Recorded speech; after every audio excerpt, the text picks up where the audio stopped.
love. Love is strange. Pop-up adaptation of the classic fairy tale. Far out at the sea, the water was as blue as the petals of the prettiest cornflower and as clear as the purest glass, but the water was very, very deep, deeper than the anchor could hope to reach. Down at the very bottom of this deep, dark sea lived the sea people. The most wonderful trees and plants grew there. Down in the deepest spot of all was the castle of the Sea King. The castle walls were built of coral, and the roof was made of shells, and they opened and closed which of the current. And the Sea King had been a widower for many years and lived with his beloved mother, who was devoted to her 6 granddaughters, the 6 princesses. They were pretty children, but the youngest was the loveliest of them all. Her skin was as delicate as a rose. A leaf and eyes were dark and the deepest ocean.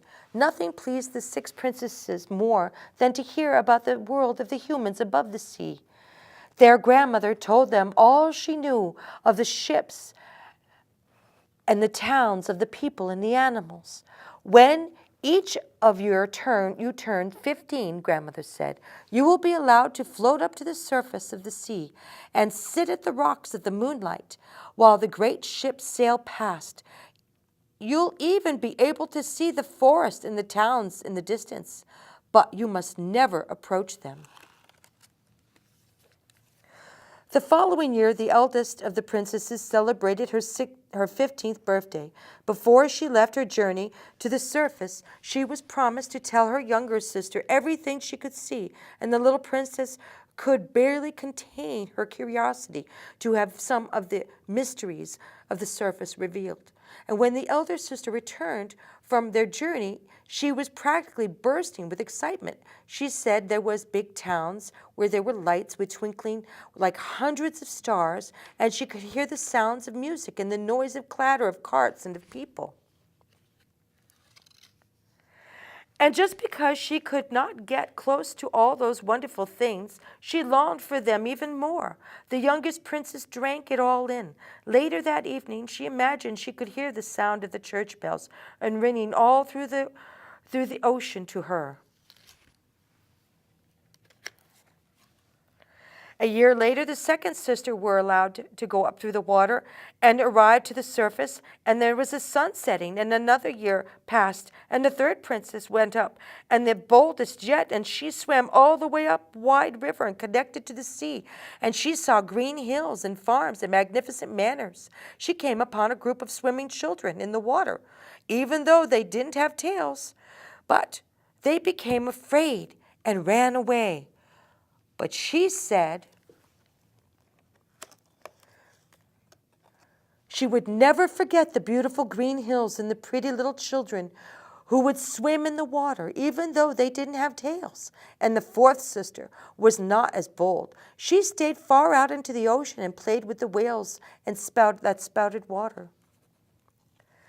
The fifth princess arrived at the surface of the sea, was the deepest green, and the large icebergs were floating in it and glittered with diamonds. And later the sky became an overcast, and soon thunder and lightning flashed. And perhaps, like their grandmother was told them, the surface was really as dangerous after all.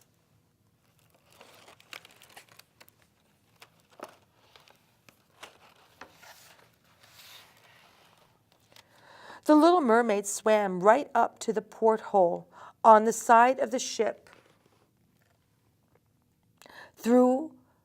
She could see a crowd of people, and through the glass among them was a young prince, handsome man she had ever seen.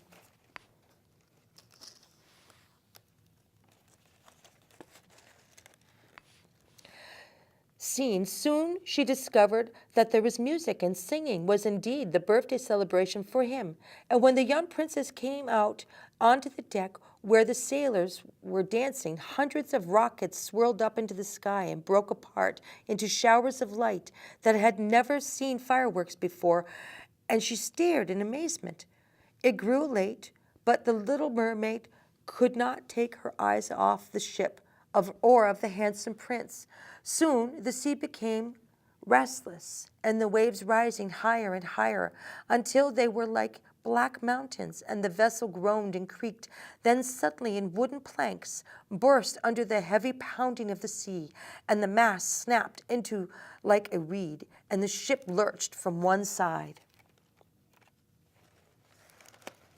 The little mermaid realized that the ship was in grave danger, and the sailors began jumping aboard and to save themselves from the crumbling ship. She looked for the young prince, and just as the ship was being fully torn apart, she saw him disappear into the depths of the sea. For just a moment, she was quite pleased, for she thought he would now live in her world. And then she remembered that human beings could not live under water, so she dove down deeply to find him. By the morning, the storm had died down, and there was not a trace of the ship, and the prince's eyes remained closed, and the little mermaid was reminded of the marble statue in the garden, and she smoothed his black hair, wishing that he might live. Soon she saw the mainland and a small bay where the water was still. The little mermaid swam with the prince to the beach and placed him on the warm sunshine, making a pillow for his head with the sand. Bells sounded nearby, so she swam further out from the shore and hid behind a large boulder so she could not be seen. Then she watched, hoping that someone would come to help the poor prince. Soon the young girl came along, and she seemed frightened for a moment, but then she went to get other humans for help. The little mermaid saw that the prince came back to life and smiled at everyone around him. But there was no smile for the little mermaid, because he had no idea that she had rescued him. After he was taken away, she felt that such sorrow that tears should have run down her face. But living in a watery surface in the world, mermaids could not make tears. She dove into the water and returned to her father's palace. Her sisters asked her what she had seen during her visit to the surface, but she was silent and told them nothing. Often she went back to the spot where she left the prince, but she never saw him, and she always returned home filled with an even greater sorrow than before.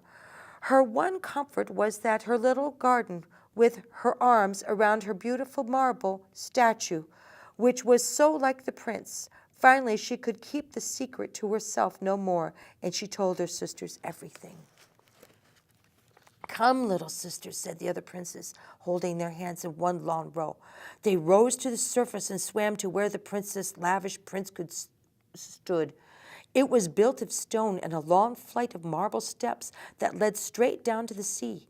Now that the little mermaid knew that where the prince lived, she went back time and time again, swimming up to the narrow channel to reach the marble balcony of the prince's room. She could silently float in gazing up at the young man who he thought was completely alone in the bright moonlight.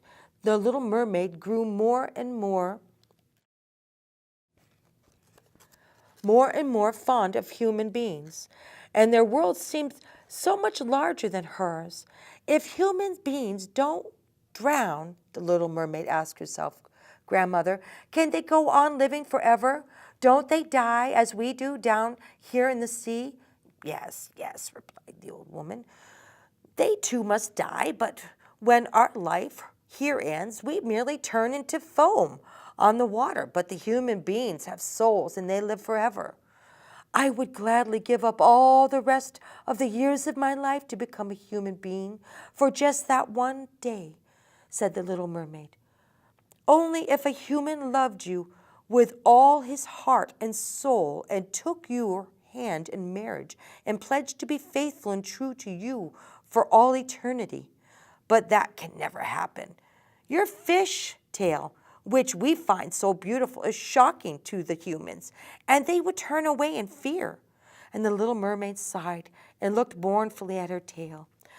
"We must be satisfied with what we have," said the old woman.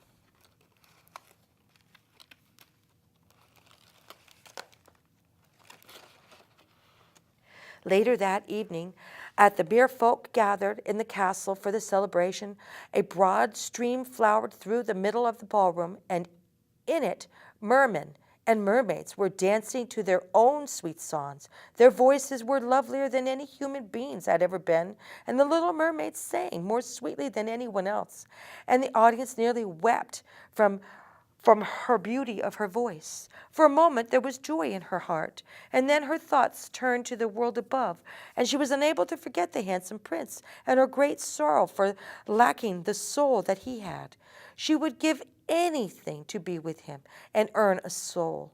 But who could help her? Her sisters and grandmother were kind and loving, but wanted her to simply accept her fate, and it would be impossible to even consider going to her father for advice. The little mermaid slipped out of her father's castle, and while everyone aside was still celebrating, she sat alone in her little garden, pondering all of her fate. She stared up at the beautiful marble statue, wishing it could speak and tell her what to do, and a long shadow slowly moved across the statue's face. She looked up and saw dark figures swimming slowly through the water, the sea witch. The little mermaid was dreadfully afraid and shrank back behind the statue. Then it occurred to her that maybe the sea witch could help. Everyone said that the old woman could do the most impossible things. Filled with fear and staying far behind, the little mermaid began to follow the witch, and after the journey she came to the dead place in the sea. There were no flowers growing, no seagrass, only bare gray sandy bottom. The witch approached her house, which was built from the bones of the shipwrecked sailors, and the little mermaid drew closer. Suddenly the old woman whirled around.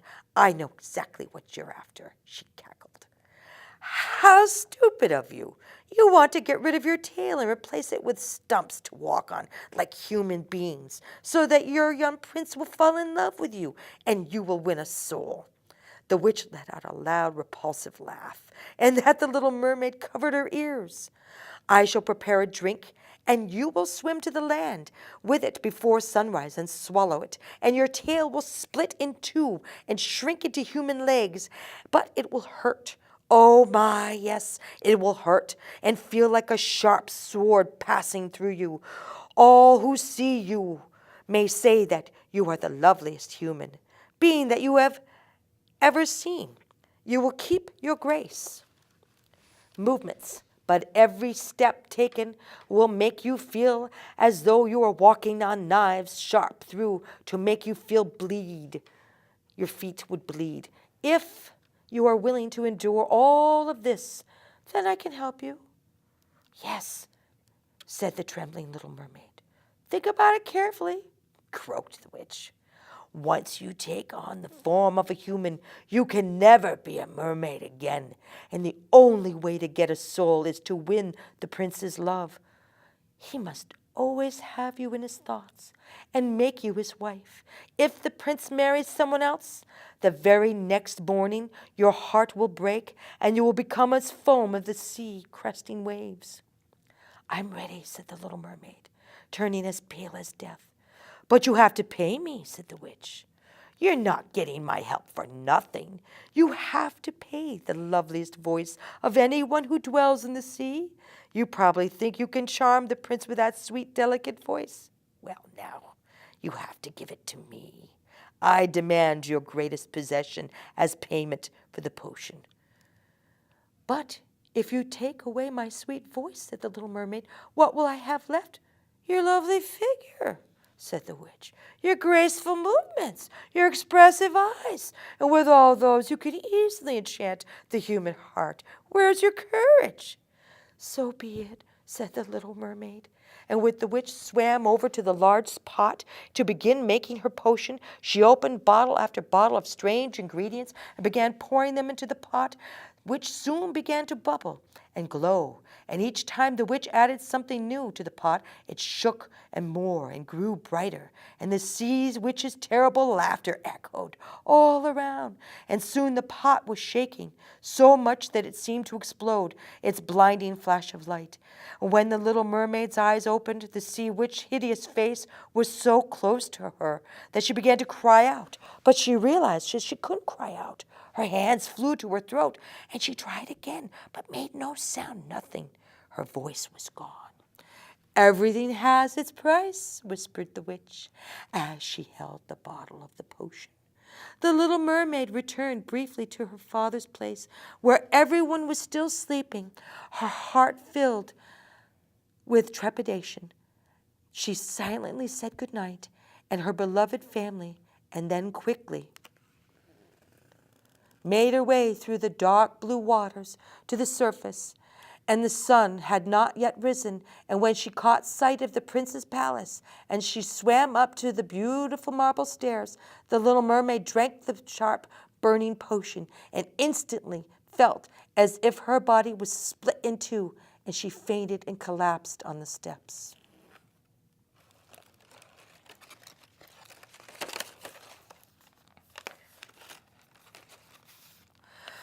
When she opened her eyes, she was staring into the face of the handsome prince. He looked at her so earnestly that she glanced down shyly and realized her tail was gone, replaced by human legs. The prince asked who she was and how she had come to be there, but she could only look at him sadly because she could not speak. He took her by the hand and led her to the palace, as the witch had predicted.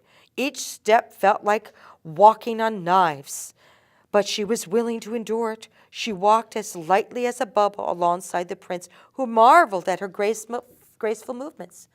She was soon given an expensive dress made of silk, and the prince began to most beautiful creature in all the palace, even though she could not speak or sing. During royal banquets, graceful girls dressed in exotic costumes and would dance before the prince in his court. One evening, sang beautifully, and the prince clapped his hands and smiled at her. She made the little mermaid sad, for she knew that she herself could sing far more beautifully. If only he knew that I gave my voice away forever to be with him, she thought. The girl continued their dancing, and the little mermaid raised her lovely arms and stood up on her tiptoes and glided across the floor, dancing as no one had danced before. She looked more beautiful with each step than everyone was enchanted, especially the prince, and she kept dancing even though it felt like she was treading on knives. The prince said she must never leave him, and the little mermaid's heart nearly burst with joy. Late that night, when everyone was sleeping, she would go out into the broad marble steps and cool her burning feet with the cold seawater. Sometimes her sisters would swim up to the steps and tell her how unhappy they were that she had left. Another time she saw her father and grandmother in the distance, both of them beckoning her to return, but she could not leave. Her love for the prince had grown so strong, and with time she began more precious to the prince. But while he loved her, he had no intention of making her his princess. Yet he would have to marry her, or she would never receive a soul. And on that morning, after the wedding to another, she would dissolve into foam into the sea. But he did not know that. "You remind me of a girl I met once," said the prince. "I was in a shipwreck, and the waves cast me ashore, and she found me on the beach and saved my life. She is the only one in the world that I could ever love. I never saw her again, but you look so like her." The little mermaid could only smile, knowing that it was her, and she could not. The waves that brought him to the beach. Not long after, there was talk that the princess would marry a beautiful daughter of the neighboring king. The prince's magnificent new ship was prepared for the journey and was filled to the capacity with the royal court, of course, and the little mermaid was among them. "I really must go," he told her. "It is time for me to be married. But I could never love her as much as I love the girl on the beach, whom you so resemble. I would rather choose you." The ship set a sail, and that night, with everyone was asleep but the helmsman at the wheel, the little mermaid sat by the ship of the rail. Her sisters came to her in the waves and looked at her with eyes full of sorrow. She waved at them and smiled, wishing she could tell them that she was happy and that she was doing well. Soon the prince would marry her for his wife. She would receive her very own soul, and the next morning the ship would sail to the harbor of the neighboring king. The church bells rang, and trumpets blared, and the soldiers saluted the prince's arrival. And when the princess appeared, the little mermaid was amazed by her beauty, and in fact that she looked very similar to each other.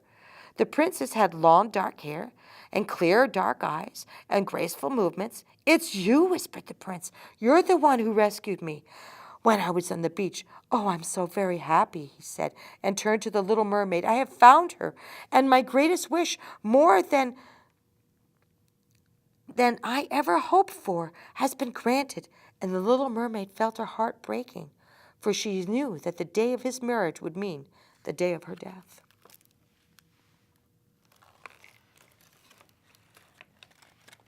At the wedding, the little mermaid stood holding the bride's train, listening but not hearing the words spoken. As the prince and the princess were joined as the husband and wife, she was thinking about her last night on earth and about everything that she had lost in the world. And same evening, the bride and the groom and all the guests went aboard the ship. The cannon roared and the flags waved. In the center of the ship, a glorious tent had been raised, and the sails, filled with the breeze of the ship, glided through lightly over the clear sea. And when it grew dark, colored lanterns were lit, and everyone began dancing on the deck, and the little mermaid could not help thinking of the last time she had come up from the sea and gazed on such joyous festivities as this. She joined the dance for one last time, swerved and swooped as lightly as a sparrow, and she had never danced so elegantly before. Her feet blazed with pain, but she felt nothing, for her wound was in her heart, was far more painful. She knew this was the last night she would ever see the prince for whom she had given up her family, her home, her lovely voice. This was the last night she would breathe the air with him, or gaze onto the deep sea or starry sky. An eternal night without thoughts or dreams awaited her.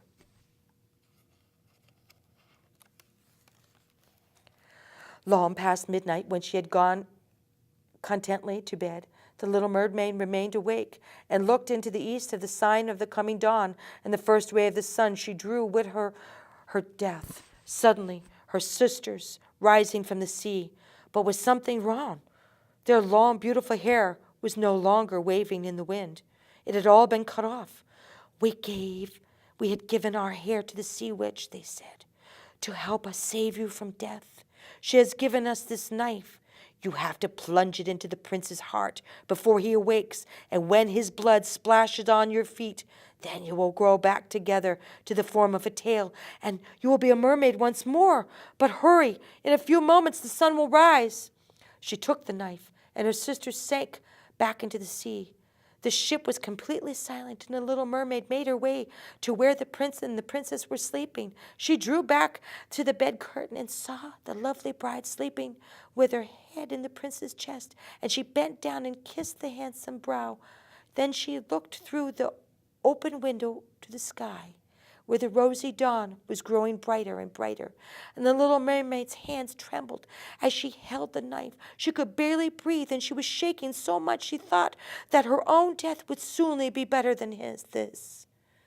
So she stood, she turned to the window, and hurled the knife as hard as she could far out from the waves. With a last glance at the prince, from her eyes half dimmed in death, she ran onto the deck and threw herself into the sea, instantly dissolving into white foam. The sea was calm, and the sun rose, and its warm, gentle rays fell with the white foam, and the little mermaid did not feel as if she was dying. She could see the bright sun, and hovering around her were hundreds of lovely creatures. She could actually see right Through them, there were white sails of ships and clouds in the skies, and little creatures' voices were the voices of the song, yet too otherworldly to be heard by humans.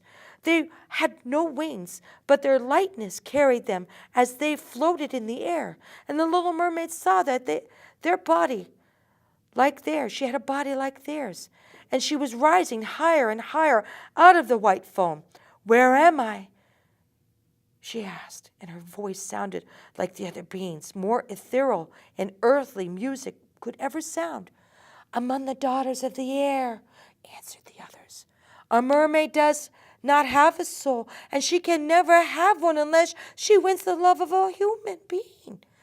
Eternity for her depends on the power outside her. Nor do the daughters of the air have an everlasting soul, but through the good deeds they can earn one for themselves. And you, poor little mermaid, have tried with your whole heart, too, as we are doing, and you have suffered and endured it and raised yourself into the world of the spirits of the air.